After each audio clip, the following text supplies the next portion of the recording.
मित्रांनो, लग्नानंतर होईलच प्रेमी या मालिकेच्या आजच्या भागामध्ये पार्थ आणि काव्या हे दोघेही वडाच्या झाडाला प्रदक्षिणा घालत असतात. पार्थ आता आपले बायकांबद्दलचे विचार हा काव्याला सांगत असतो आणि काव्य देखील अगदी मन लावून ते ऐकत असते. तो म्हणतो, तुम्हा बायकांचं कसं असतं माहिती आहे का, की 108 प्रदक्षिणा तुम्ही घालता, ते सुद्धा अगदी उपवास धरून. खरंच तुम्ही बायकांना खूप लकी असता. म्हणजे आता बघा ना, इतर वेळी तुम्ही तुमच्या जोडीदारावरचं प्रेम व्यक्त करून दाखवत नाही, बोलून दाखवत नाही, पण आजच्या दिवशी ते अगदी दिलखुलासपणे व्यक्त सुद्धा करता. आणि आपल्या नवऱ्याला मरणाच्या दारातून परत आणणाऱ्या सावित्रीचा तुम्ही वसा चालवता. खरंच कमाल आहे तुमची. मनात तेच प्रेम, तोच विश्वास. बरं, हे सगळं करत असताना ना युनिवर्स बघत असतो आणि ऐकत सुद्धा असतो. इतक्या मनापासून तुम्ही पूजा करता, इतक्या मनापासून तुम्ही न मागता देवाकडे, मग का नाही देवव्रत पूर्ण करणार? तुम्हाला सांगू का, मानलं तर सगळ्या गोष्टींमध्ये अर्थ आहे, नाहीतर आपल्या प्रत्येक गोष्टीमध्ये स्वार्थच आहे. तेव्हा आता काव्या ही त्याच्याकडे पाहतच राहते आणि मग नंतर विचारते, काय करू का मग मी आता पूजा? तेव्हा पार्थ विचारतो, तुम्ही काय आता 14 जन्मांसाठी मला मागता की काय देवाकडे? तेव्हा काव्या आश्चर्याने विचारते, म्हणजे नक्की काय बोलताय तुम्ही? तेव्हा पार्थ म्हणतो, अहो झाले, तुमचे 7 फेरे ना कधीच पूर्ण झाले आणि पूजा सुद्धा संपन्न झाली. तेव्हा आता पार्थचं हे बोलणं ऐकून काव्याला आश्चर्याचा धक्काच बसतो. ती विचारते, अहो पण कसं? मग आता ती म्हणते, बोलता बोलता मला तर कळलं पण नाही, 7 प्रदक्षिणा पूर्ण सुद्धा झाल्या. तेव्हा तो हसूनच म्हणतो की हो, झाल्या सुद्धा. त्या पार्थ म्हणतो, तुम्ही माझा विचार तर करत नाही, परंतु माझे विचार ऐकता ऐकता तुम्ही 7 फेऱ्या कधी पूर्ण केल्या ना, तुमचं तुम्हालाच कळलं नाही. आता या पूजेचं इच्छित फळ तुम्हाला नक्कीच देव देईन, असं म्हणून तो धागा तिच्याकडे देतो आणि तिच्याकडे अगदी प्रेमाने पाहत म्हणतो, तुमचं माहीत नाही, पण ही पूजा करताना मी देवाकडे तुम्हाला अगदी 7 जन्मासाठी मागितलंय, असं म्हणून आता तो तिच्याकडे पाहतो. तर काव्या काहीच बोलत नाही. मग आता पार्थ आपला बिचारा हसत हसतच पुढे जातो आणि हसतच पुन्हा एकदा काव्याकडे वळून पाहतो. तेव्हा काव्या सुद्धा आता पार्थकडे खूप वेळ पाहत राहते आणि हळूहळू पाऊल टाकत पुढे जाते. तर आता दुसरीकडे जीवा शुद्धीवर आलेला असतो आणि नंदिनीला विचारू लागतो की फार्म हाऊसवर जे झालं ते. मग आता नंदिनी त्यावरती म्हणते की मला सगळं कळलंय, पण तुम्ही हे सगळं काव्यामुळे केलंय ना? मग आता नंदिनीने असा प्रश्न विचारल्यानंतर जीवाला असं वाटतं की नंदिनीला काव्य आणि माझ्या रिलेशनबद्दल माहीत झालं की काय. त्यावेळी आता तो खूपच घाबरतो आणि तिच्याकडे पाहत राहतो. नंदिनी काय बोलती याकडे लक्ष देऊनच तो असतो. त्यानंतर नंदिनी म्हणते, जीवा कसं आहे ना, अहो काव्यापेक्षा ना सर्वात जास्त चूक माझीच झाली, कारण मी बोलण्याच्या ओघातच तिला तुमच्या या टॅटूबद्दल सांगितलं आणि सांगितलं नसताना तर बरं झालं असतं, असं वाटतंय आता मला. अहो जेव्हापासून तिला या टॅटूबद्दल समजलं तेव्हापासून नाव वेडच घेतलं अहो तिने या टॅटूचं, आणि म्हणूनच ट्रूथ अँड डेअरमध्ये तुम्हाला पोजिंग करून सुद्धा दाखवायला सांगत होती. अहो खूप वेडी मुलगी आहे होती आणि तिला खूप काळजी वाटते माझ्या संसाराची. तिला असं वाटलं अजूनही तुमच्या मनात त्या मिस के आहेत आणि म्हणूनच तुम्ही माझ्यापासून लांब गेलात. माझ्या काळजीपोटी, माझ्या प्रेमापोटी तुम्हाला जाब विचारायला ती आली आणि तुम्ही सुद्धा रागाच्या भरात तो टॅटू जाळून घेतलात, असं नंदिनीच्या डोळ्यात म्हणत पाणी येतं. मग आता ती विचारते, काय हो, हे सगळं तुम्ही त्या काव्यामुळे केलत ना? अहो बोला ना, बरोबर ना? का केलात तुम्ही असा वेडेपणा? असं पुन्हा नाही करणार ना? असं ती खूपच काळजीने जीवाला विचारते. तेव्हा जीवा आता काहीच बोलत नाही. त्यानंतर आता ती म्हणते, हे पहा जीवा, यापुढे तुम्हाला कितीही राग आला तरीही रागाच्या भरात तुम्ही एवढं मोठं पाऊल उचलणार नाही जेणेकरून तुम्हाला त्रास होईल, नाही करणार ना? असं ती जीवाला विचारते. आणि एक गोष्ट लक्षात ठेवा, ही आपल्यातली खाजगी बाब आहे, त्यामुळे मी आईंना असं सांगितलंय की तुमचा पाय घसरून तुम्ही शेकोटीत पडलात. आय एम सॉरी, पण हे आईंपासनं सगळं लपवावं लागलं आणि तुम्हाला जर त्यांनी काही विचारलं तर तुम्ही त्यांना असंच सांगा हा. तेव्हा तो म्हणतो, ठीक आहे. मग नंदिनी म्हणते, हे पहा, सकाळपासून तुम्ही खाल्लेलं नाहीये, मी चेंज करते आणि गरमागरम तुमच्यासाठी सूप बनवून आणते. मग आता असं म्हणून ती तेथून जाते. तेव्हा जीवा आता मनातच विचार करतो की थँक गॉड, हे टॅटू प्रकरण तर आता कायमचं संपलं आणि नंदिनीला आता कुठलाही माझ्यावर संशय नाहीये, हे सुद्धा अगदी बरंच झालं. मग त्यानंतर नंदिनी इकडे आता किचनमध्ये जाते आणि जीवासाठी सूप बनवत असते. पण आता तेथे एक तिचं पूजेचं ताट असतं, ते पूजेचं ताट पाहून तिला आठवतं की जेव्हा मी वडाची पूजा करण्यासाठी गेले होते तेव्हा तिथे सगळ्या बायकांनी माझं कौतुक केलं आणि मला वाणसुद्धा दिलं. मग आता त्या सगळ्या बायका ह्या खूप माझं कौतुक करत होत्या की पायामध्ये एवढी काच भरून देखील हिने तिच्या नवऱ्यासाठी ते व्रत पूर्ण केलं आणि वडाची पूजासुद्धा करून 7 फेरेसुद्धा मारले. खरंच तू खूप लकी आहेस आणि तुझा नवरासुद्धा तसाच असेल ना, की जेणेकरून तू एवढ्या प्रेमाने आणि आनंदाने न डगमगता फेऱ्या मारल्या. नाहीतर आजच्या काळातले नवरे ना नुसते आतल्या गाठीचे असतात, पण तुझा नवरा तसा नसेल हां. म्हणून तू प्रामाणिकपणे हे एवढं मोठं व्रत केलं. कारण कसं असतं ना, आजकालच्या नवऱ्यांचं आपण त्यांच्यासाठी नुसतं मरमर करावं, पण त्यांच्या मनात आपलं मेलं दुसरं कोणीतरीच असतं. तेव्हा नंदिनी हे सगळं बोलणं ऐकते आणि एकदम शांत होते, कारण जीवाच्या मनात दुसरंच कुणीतरी असतं आणि हे तिला माहीत असतं. मग नंतर दुसऱ्या ताई म्हणू लागतात, कसं आहे ना, आजकाल सगळ्या बायका ह्या आपल्या नवऱ्यांचा भूतकाळ या सोडून देतात आणि पुढे संसाराची नवीन वाटचाल सुरू करतात. पण नवरे जे असतात ना ते अजिबात ऐकत नाही, आपला भूतकाळ सोडायला ते तयार नसतात. हे सगळं नंदिनीला किचनमध्ये आता आठवत असतं. मग आता नंदिनीच विचार करू लागते की खरंच मिस के अजूनही जीवांच्या मनात आहे का? कारण जीवा तर म्हणाले होते मला की हे प्रेम ना एकतर्फी होतं, पण जीवा तर काही लपवत नाहीयेत ना माझ्यापासनं. मग आता नंदिनीला हे सुद्धा आठवतं की जेव्हा आम्ही फार्म हाऊसवर गेलो होतो तेव्हा लॉनवर जीवा तासनतास फोनवर बोलत असायचा असं पार्थने सांगितलं होतं. मग आता कुठल्या तरी फ्रेंडशीच बोलत असतील असं मी उत्तर दिलं होतं, परंतु काव्या म्हणाली होती की नाही, कोणत्या तरी गर्लफ्रेंडबरोबर बोलत असतील हे फोनवर, कारण जीवांची सुद्धा गर्लफ्रेंड असूच शकते ना. तर नको ते विचार तिच्या मनात आता येऊ लागतात. दुसरीकडे काव्या घरी आलेली असते आणि तिने चेंज केलेलं असतं. मग त्यानंतर ती मनातच विचार करते की या वटपौर्णिमेच्या पूजेमध्ये अगदी अख्खा दिवस गेला, जीवा शुद्धीवर सुद्धा आला, पण मी अजून त्याला बघायला सुद्धा गेलेली नाहीये. त्यात हा उपवास केल्यामुळे ना अक्षरशः माझं डोकं सुद्धा दुखायला लागलंच. पार्थ तेथे येतो आणि मनात काव्याकडे पाहत विचार करतो की या आघाऊ मांजर अगोदरच फिसकरण्याच्या तयारीत आहे की काय करू आता, बोलू की नको? आता बोलतोच हा मी असं म्हणून तो काव्याला काहीतरी सांगणार असतो. मग अगदी तिच्या जवळ जात तो म्हणतो, ऐका ना. तेव्हा काव्या पटकन मागे पाहते आणि दोघांचीही एकमेकांना आता धडक होते. तर काव्याच म्हणते, अरे सॉरी हां सॉरी.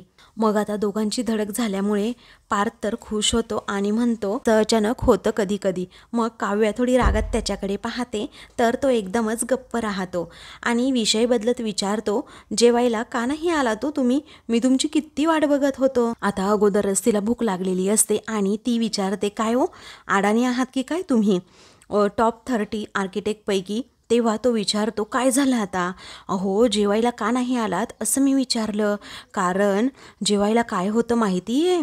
मटारची उसळ, टोमॅटोचं सार आणि कैरीचं तोंडी लावायला लोणचं. मग आता असं वेगवेगळ्या पदार्थांची तो जेव्हा नावे सांगतो तेव्हा काव्या म्हणते, बस झालं, मला ऐकवत नाही आता. मग आता तो विचारतो, मी चुकीचं काही वाईट बोललो का? तेव्हा ती म्हणते की आज माझा वटपौर्णिमेचा उपवास आहे, हे विसरलात का हो तुम्ही? असं म्हणून ती वैतागून असते ते सोफ्यावर जाऊन बसते. मग आता तो तिच्याजवळ जाऊन बसतो आणि म्हणतो, पण मला सांगा, सकाळी धरलेला उपवास हा रात्री सोडतातच ना? मग आता ती रागातच म्हणते, हा रात्री नाही सोडू शकत, दुसऱ्या दिवशी सकाळी सोडायचा असतो, एवढं कळत नाही का? मी पहिल्यांदाच करते हा उपवास, तरीही मला माहिती आहे. मग आता तो म्हणतो, सॉरी हा, मला माहित नव्हतं की तुमचा उपवास आहे म्हणून, आणि मला माहित असतं तर मी सुद्धा तुमच्यासाठी उपवास धरला असता. तेव्हा आता काव्या ही पार्थकडे पाहतच राहते. मग आता त्यानंतर तो एकदम शांत होतो आणि विचारतो, काय हो म्हणजे सकाळपासून तुम्ही? मग आता ती रागा वैतागाने म्हणते, अहो काहीही खाल्लेलं नाहीये. असं म्हणून ती एका ठिकाणहून दुसऱ्या ठिकाणी बसते. तिची चिडचिड आता पार्थला समजत असते की हिने उपवास धरलाय आणि हिच्या पोटात काही नाही म्हणून हिची चिडचिड होतीये. तेव्हा तो आता तिच्या जवळ जाऊन बसतो आणि म्हणतो की भूक लागली असेल ना तुम्हाला? मग आता काव्या रागातच विचारते, तुम्ही कशाला काळजी करताय हो? मी तुमच्यासाठी नाहीच धरलाय उपवास. मग आता तो म्हणतो, आता तर माझ्यासाठी नाही धरलाय, पण उपवास तर उपवासच असतो ना, त्यामुळे तुम्हाला भूक तर लागलीच असेल ना? तेव्हा काव्या म्हणते, हो लागली आहे. तेव्हा पार्थ म्हणतो, भूक लागली म्हणून उपवास नाही सोडू शकत, तेव्हा ती म्हणते की नाही. तेव्हा पार्थ आता हळूच विचारतो, फिसकरणार नसाल तर एक विचारू का? मग आता काव्या अजूनच जोरात त्याच्यावर ओरडते, त्याच्या अंगावर धावून जाते आणि विचारते, काय फिसकरणार नसाल तर म्हणजे काय? मला काय दुसरे उद्योगधंदे नाही आहेत का? मी आपली सतत फिसकारत असते का? हे पहा पार्थ, तुम्ही ऐका ना जरा, मला ऑलरेडी खूप भूक लागली आहे, त्यामुळे माझं डोकं नका खाऊ हा प्लीज. का आता तो म्हणतो, सॉरी, पण मी तुमची आपली थोडी गंमत केली, बाकी काही नाही. मग आता काव्या रागातच म्हणते, हे पहा आता टॉन्ट न मारता जे काही बोलायचंय, जे काही विचारायचंय ते आपलं सरळ बोला. मग आता पार्थ हसतच म्हणतो, सकाळी वटपौर्णिमेवर तुमचा विश्वास नव्हता, आता एवढा कडकडीत उपवास तरी कशाला करताय? मग आता ती म्हणते की सकाळी असं वडाला फेऱ्या मारताना तुम्ही असं उलगडत मला सगळं सांगितलं ना, फेऱ्या मारता मारता आपण युनिव्हर्सला सांगितलं की युनिव्हर्स आपला ऐकतो, मग तो असं करतो तसं करतो. आता मी धरलाय ना उपवास, करू दे ना कंप्लीट मला हे व्रत, आणि अशी कुठलीही गोष्ट मला अर्ध्यावर सोडायची अजिबातच सवय नाहीये. मग आता पार्थच्या मनात लाडूच फुटतात. काव्या तिकडे दुसरीकडे जाऊन बसते, तो पुन्हा एकदा तिच्याजवळ जाऊन बसतो आणि विचारतो, काय हो, खरंच तुम्हाला अशी कोणतीही गोष्ट अर्धवट सोडलेली आवडत नाही ना? मग आता ती म्हणते, नाही आवडत. हा पार्थ म्हणतो, ग्रेट, माझं सुद्धा अगदी तसंच आहे, मी सुद्धा कुठलीच गोष्ट अशी अर्ध्यावर सोडतच नाही. मग ते एखादं प्रोजेक्ट असो किंवा एखादं चित्र असो किंवा एखादं नातं असो, असं म्हणून तो काव्याकडे पाहतो. तर काव्या सुद्धा खूप प्रेमाने त्याच्याकडे पाहते. त्यानंतर ती आता विचारते, काय नातं? आता इथे नात्याचा काय संबंध? मग आता पार्थ विषय बदलतो आणि म्हणतो, मी आपलं असं इन जनरल बोललो, कारण काही जणांचं कसं असतं, त्यांची नाती अशी अर्ध्यावर सोडून जाण्यात काही वाटत नाही. मग आता काव्य विचारते, थांबा हा एक मिनिट, तुमचा रोग माझ्यावर तर नाही ना? मग आता पार्थ म्हणतो, नाही हो, आपला इन जनरल बोलतोय, उगीच माझ्या बोलण्याचा काही वेगळा अर्थ काढण्या अगोदर मी इथून जातो, आपला आलोच हा, असं म्हणून तो जायला निघतो. काव्य म्हणते, थांबा, काय चाललंय काय? जातोय म्हणता, आलोच म्हणता, काय चाललंय काय नक्की? किती कन्फ्यूज आहे. मग पार्थ पुन्हा तिच्याजवळ बसतो आणि म्हणतो, तुम्हाला काय आवडेल, गेलेलं की आलेलं? मग काव्य भडकते, उठते आणि म्हणते, पार्थ देशमुख, हे पहा, ऐका हा, अहो एवढी साधी गोष्ट आहे ती पण बेसिक, खूप भूक लागलेल्या माणसाला 56 प्रश्न विचारून त्याचं अजिबात डोकं खाऊ नये, जा बरं आता, असं म्हणून ती जायला सांगते. तेव्हा पार्थ गुपचूप तेथून जातो. मग आता काव्या ही एकटीच तेथे थांबते आणि म्हणते, बापरे, ऑलरेडी मला एवढी भूक लागली, काय करू या पोटाचं? आई, मामी, त्याचबरोबर मावशी कसं उपवास करायच्या ना ह्या, काय माहीत, हॅट्स ऑफ आहे त्यांना. दुसरीकडे नंदिनी किचनमध्ये असते आणि आपल्याच विचारात असते. पार्थला जेव्हा ही गोष्ट समजते तेव्हा तो भॉ असं म्हणतो आणि तिला घाबरवतो, तर नंदिनी जोरातच दचकते. मग आता तो विचारतो, एवढ्या रात्री काय करताय काय किचनमध्ये? मग आता ती म्हणते, काही नाही, जीवांसाठी ना मी आल्याचा चहा बनवतीये. तेव्हा आता पार्थ म्हणतो, अरे बापरे, पण एवढ्या रात्री? तेव्हा मी सूप घेऊन गेले होते त्यांच्यासाठी, पण त्यांना चहा आणि टोस्टच खायचे, कारण असंही सकाळपासून त्यांनी काही खाल्लेलं नाही, म्हटलं मग घेऊनच जावं. तेव्हा आता पार्थ हसतो आणि म्हणतो, अरे वा वा, जीवाच्या आवडीनिवडी सवयी सगळ्या बदलायला लागल्या आहेत. मग आता पार्थ हसतो. त्यावेळी आता नंदिनी शॉक होते आणि विचारते, काय, असं का म्हणताय बरं तुम्ही? तेव्हा एवढ्या सिरियस का बरं झाला तुम्ही, असं पार्थ विचारतो. अहो एवढ्या रात्री कुणी चहा टोस्ट खात नाही ना, आणि म्हणूनच म्हटलं आवडीनिवडी वगैरे बदलायला लागल्यात त्याच्या. तेव्हा नंदिनी हसते आणि म्हणते, हो तेही बरोबर आहे. तेव्हा आता तो साबुदाण्याचा डबा घेतो आणि ते किचनवर ठेवतो. त्यावेळी नंदिनी विचारते, काय हो, साबुदाणा म्हणजे आता हे कशाला काढलं? तेव्हा तो म्हणतो, हो, साबुदाण्याची खिचडी करायची आहे. मग नंदिनी आता विचारते, काय उद्या नाश्त्याला साबुदाण्याची खिचडी आहे वाटतं? तेव्हा तो म्हणतो, उद्या नाही हो, आत्ता बनवायची आहे मला खिचडी. तेव्हा ती विचारते, आत्ता आपण कशी बनवणार? मग आता नंदिनी विचारते, आत्ता तुम्ही खाणार आहात का? तो म्हणतो, मला नाही खायची, माझी काव्या, त्यांना उपवास आहे ना, तो उपवास उद्या सकाळी सोडायचा असतो, त्यांना आता भूक लागली आहे, म्हणून म्हटलं काहीतरी आपला उपवासाचा फराळ, म्हणूनच साबुदाणा खिचडी. तेव्हा आता ती हसते आणि विचारते, हो असं आहे का, मग कशी करणार बरं साबुदाण्याची खिचडी? तेव्हा पार्थ सांगतो की तेलामध्ये. मग आता तो म्हणतो, सॉरी हा, तुपात करायची. तेव्हा तो आता रेसिपी नंदिनीला सांगत असतो. साबुदाणा अगोदर पातेल्यामध्ये काढून घ्यायचा आणि मग त्यावर शेंगदाण्याचा कूट टाकायचा आणि मग जिरी सुद्धा टाकायची आणि तूप टाकून मस्तपैकी ढवळायचं. नंदिनीला खूपच हसू येतं आणि ती म्हणते, अरे वा, आणि हे खाऊन पोटात ढवळून निघेल त्याचं काय? तेव्हा आता तो हसतो आणि विचारतो, आता म्हणजे मला नाही समजलं. मग आता नंदिनी म्हणते, अहो काय म्हणजे काय? अहो साबुदाण्याची खिचडी करण्यासाठी कमीत कमी 4 तास आणि जास्तीत जास्त 8 तास तरी पाण्यात भिजवावा लागतो. मग तो फुलतो आणि मगच त्याची खिचडी करतात. तेव्हा पार्थ शॉक होतो आणि विचारतो, काय बोलताय? मग नंदिनी हसते आणि म्हणते, म्हणजे तुम्हाला माहित नाही का? मग आता पार्थ विचारतो, काय हो साबुदाणा इतका वेळ घेतो का? हे कसं आहे माहितीये, माझ्या ऑफिसमधल्या कामचुकार कर्मचाऱ्यांसारखं आहे. छी बाबा, आता माझी काव्या उपाशीच राहणार का? असं म्हणून तो तोंडच वाकडं करतो. तेव्हा नंदिनी मात्र त्याच्याकडे पाहून आता हसते. दुसरीकडे काव्या तिच्या रूममध्ये असते आणि तिला तो जीवाचा व तिचा फोटो सापडलेला असतो. त्या फोटोकडे ती आता सतत पाहतच राहते आणि तिला तेव्हाचे ते सगळे प्रसंग आठवतात की कशा प्रकारे जीवाला ते भाजलं होतं आणि मग त्यानंतर त्याला हॉस्पिटलमध्ये घेऊन सगळेजण गेले होते. तिने त्याच्यासाठी केलेली ती कविता, हे सगळं तिला आठवतं. मग त्या दोघांच्या फोटोकडे ती सतत पाहत राहते आणि खूप म्हणजे खूपच इमोशनल होते. तिला असं वाटत असतं की जीवा शुद्धीवर आलाय, मी त्याला बघावं, पण आता तिचाही नाईलाजच असतो. ती त्या दोघांच्या फोटोकडे पाहून आपलं प्रेम त्या फोटोसमोरच व्यक्त करत असते. आता ती मनातच विचार करते, एकाच घरात राहून जीवाला नीट बघता सुद्धा आलं नाहीये, मी काय करू, जाऊ का त्याच्या रूम मध्ये त्याला पाहायला? मग आता ती उठणार तितक्यात तिच्या मनात विचार येतो, मी जर तिथे गेले आणि कुणाला काही वाटलं तर? आणि असंही कोणाला काही वाटण्याचा प्रश्न येतोच कुठे? जीवा आजारी आहे आणि मी त्याला बघायला गेले तर एवढं काय त्यात? पण नकोच, मी जर बाहेर पडले तर पार्थला नक्कीच दिसणार, ते तर किचन मध्येच आहे आणि ते म्हणणार की मी सुद्धा येतो जीवाला बघायला. पण नाही, नकोच, उद्या सकाळी जाऊन करते त्याच्या तब्येतीची विचार. म्हणून ती आपली आता तेथेच थांबते. त्यानंतर पुन्हा एकदा त्या फोटोकडे अगदी ती न्याहाळून पाहते आणि जीवा जवळ नाही म्हणून तिला खूप वाईट वाटत असतं. दुसरीकडे आता नंदिनीने पार्थला आयडिया दिलेली असते की तुम्ही ना आता फ्रूट सलाड बनवा. काव्यासाठी त्याने फ्रूट सलाड सुद्धा बनवलेलं असतं. त्यावेळी आता तो म्हणतो, अरे वा वा, मला खूप आवडलं हे, हा तुमची आयडिया. आता ना फक्त शेवटचा पेरू टाकायचा राहिलाय.